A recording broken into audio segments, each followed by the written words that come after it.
శివాయ గురవే నమః. జ్ఞానలక్ష్మి యూట్యూబ్ ప్రేక్షకులందరికీ కూడా స్వాగతం.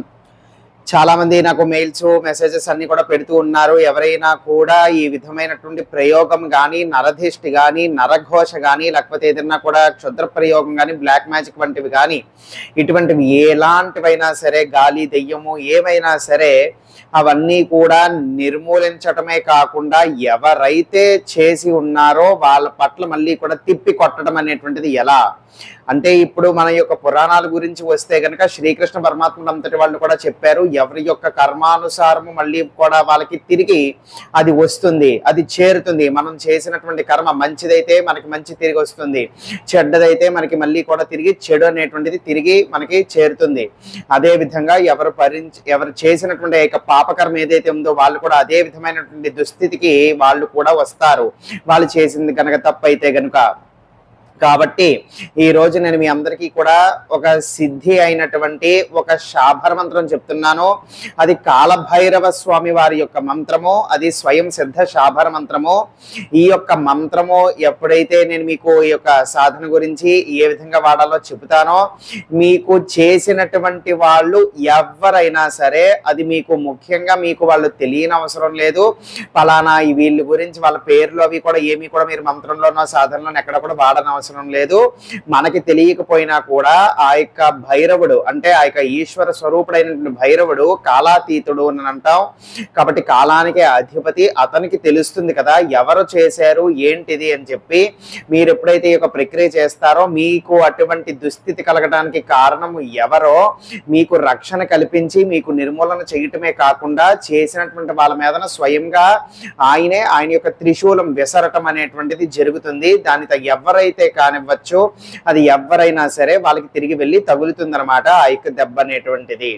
ఇంకా ప్రక్రియలోకి వెళ్ళిపోదాం. ఈ యొక్క ప్రక్రియని ఏ రోజైనా కూడా చెయ్యొచ్చు, ఎప్పుడైనా కూడా చెయ్యొచ్చు మీకు అవసరం ఉన్నప్పుడు. దీనికి మనకి కావాల్సినదల్లా మినువులు కావాలి, నలుపు రంగు యొక్క మినువులు.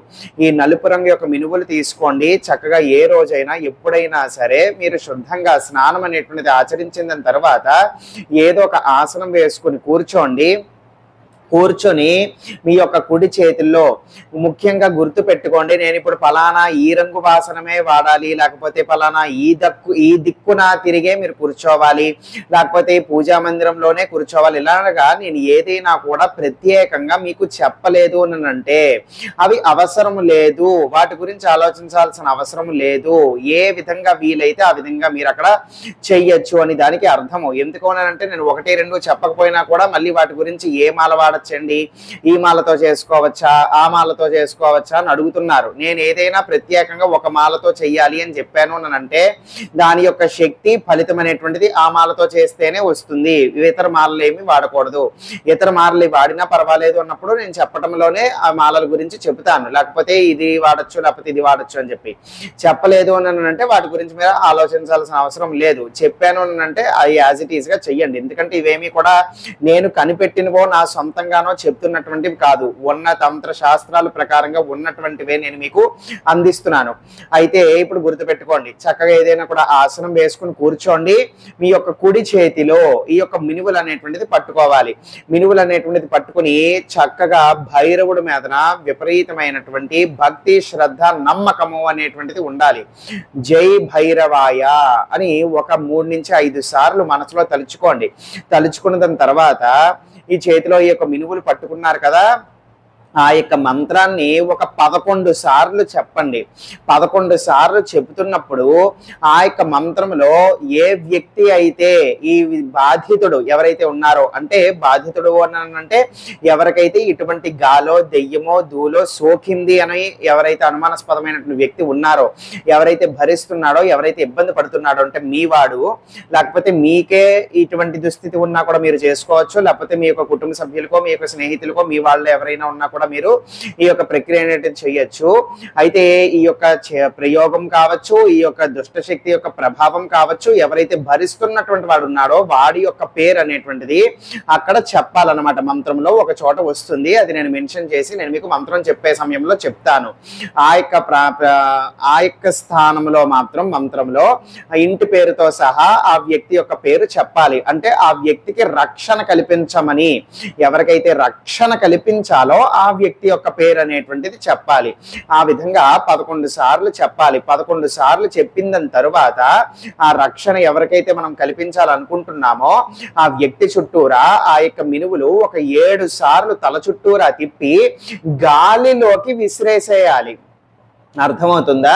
అది మళ్ళీ మీరు తిరిగేటువంటి స్థలంలోకో లేకపోతే మీ ఇంటిలోనో లేకపోతే మీ ఇసిరేటప్పుడు మళ్ళీ మీ మీదే పడటమో ఇలాంటివి జరగకుండా అటువైపుకి ఇసిరేసేయండి. లేకపోతే ఊదేసినా పర్వాలేదు. కాబట్టి డాబా పైనో లేకపోతే నేల మీదనో లేకపోతే ఏదన్నా కూడా ఎక్కువ జన సంచారం లేనటువంటి చోటుకో వెళ్ళి చేసుకోవచ్చు. లేకపోతే డాబా పైన కానీ చేసుకోవచ్చు, ఇంటి పెరట్లోనైనా కూడా చేసుకోవచ్చు. అవతల ఏదైనా కూడా ఖాళీ స్థానము ఖాళీ స్థానం ఏదైనా ఉంటే కనుక, స్థలం లాంటిది ఏదైనా ఉంటే కనుక చేసుకోవచ్చు. లేకపోతే పల్లెటూరులు కానీ లేకపోతే ఏదైనా మారుమూలలో అయితే కనుక ఏదైనా చెట్టుది మొదలుకో ఎక్కడికైనా కూడా పక్కకి ఏదైనా కూడా వెళ్ళి చేసుకోవచ్చు. ఈ విధంగా గాలితో ఆ యొక్క మినువులు అనేటువంటివి ఊదేసేయండి. ఇంకా కొన్ని ఉండిపోతే విసిరేసేయండి.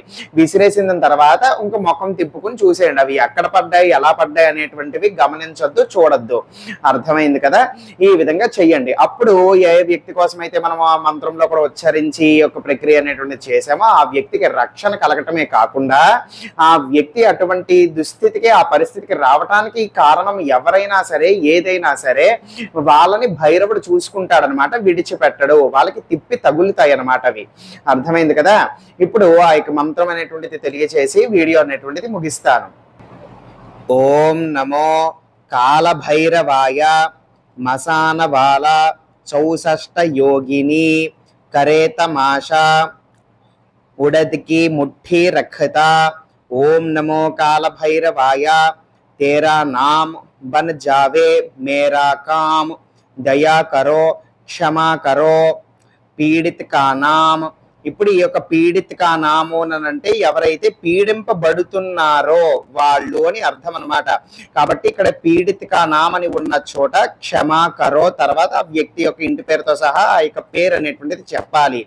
ఉదాహరణకి నన్నే అనుకుందాం. క్షమా కరో అక్షయ్ ప్రాణ బచావో, ఆ విధంగా అనమాట. అక్షయ్ అనేటువంటి ఉన్న ప్రాంత స్థానంలో మీ యొక్క ఇంటి పేరుతో సహా ఆ యొక్క వ్యక్తి యొక్క పేరు చెప్పచ్చు. ఎవరైతే పీడింపబడుతున్నారో వాళ్ళ యొక్క పేరు. ప్రాణ బచావో జయ భైరవాయ తుజే శ్రీ భోలేనాథ్ కి ఆన్ ఓం హ్రీం హ్రీం ఫట్ స్వాహ. ఇప్పుడు ఈ విధంగా చెప్పిన తరువాత ఇక్కడ వరకు చెప్పిన తర్వాత ఇప్పుడు గాలిలోకి విసిరేసేయాలి. లేకపోతే గాలితో మీ యొక్క చేతుల్లో నుంచి ఉఫ్ అని చెప్పి ఊదాలన్నమాట. అంటే గాలి ఊదాలి మీ యొక్క చేతుల్లో నుంచి. ఇంకా ఏమైనా కూడా కొన్ని గింజలు ఉండిపోయినట్లయితే కనుక విసిరేసేయండి. ఆ విధంగా విసిరేసి అప్పుడు మళ్ళీ నమస్కారం చేసి భైరవుణ్ణి తలుచుకుని మిగతా మంత్రం చెప్పాలి. సర్వదుష్టానాం బుద్ధి వినాశయ సన్నిధి కురు సర్వార్థ సాధయ సాధయ జయ భైరవాయ చాల్ ఉలిటీ హో జాయ శ్రీ శ్రీ ఫట్ స్వాహ. ఇది ఈ యొక్క మంత్రము. అయితే ఈ యొక్క మంత్రం ఎవరు చేసినా కూడా ఫలిస్తుందా మరి అని అంటే గుర్తు పెట్టుకోండి. ఎంతటి శాభర మంత్రాలైనా కూడా అవి చూడకుండా మీరు ఉచ్చరించగలగాలి, చూడకుండా ప్రక్రియను చెయ్యగలగాలి. అప్పటికి 100కి 100% ఫలితము కూడా ఖచ్చితంగా ఉంటుంది. చూసే చెబుతాము, చూసి చేస్తాము అని అంటే కనుక ఒక 30% తగ్గచ్చు దాని యొక్క ప్రభావం. ఎప్పుడైతే మీకు నోటికి వచ్చేస్తుందో, చూడకుండా చెప్పగలుగుతారో, చూడకుండా ప్రక్రియను చేయగలుగుతారో అప్పుడు అవి ఇంకా శక్తివంతంగా చక్కగా బాగా పనిచేస్తాయి. సర్వే జనా సుఖినో భవంతు. శివార్పణమస్తు.